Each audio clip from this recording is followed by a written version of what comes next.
అందరికీ వందనాలు. 4వ కీర్తన చదువుకుందాం. నా నీతికి ఆధారమగు దేవా, నేను మొర్రపెట్టినప్పుడు నాకుత్తరమిమ్ము.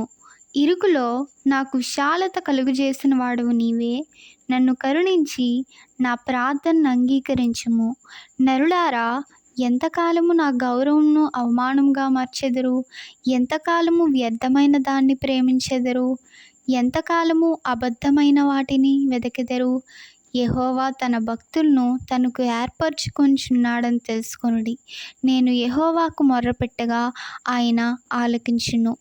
భయము నొంది పాపము చేయకుడి. మీరు పడకల మీద నుండగా మీ హృదయములలో ధ్యానము చేసుకొని ఊరకుండుడి.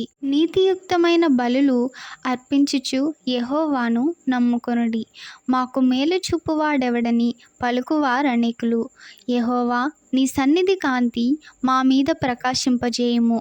వారి ధాన్య ద్రాక్షారసములు విస్తరించిన నాటి సంతోషము కంటే అధికమైన సంతోషము నీవు నా హృదయంలో పుట్టించితివి. యెహోవా, నెమ్మదితో పండుకొని నిద్రపోవుదును. నేను ఒంటరిగా నుండినను నీవే నన్ను సురక్షితంగా నివసింపజేయుదువు. ఆమేన్.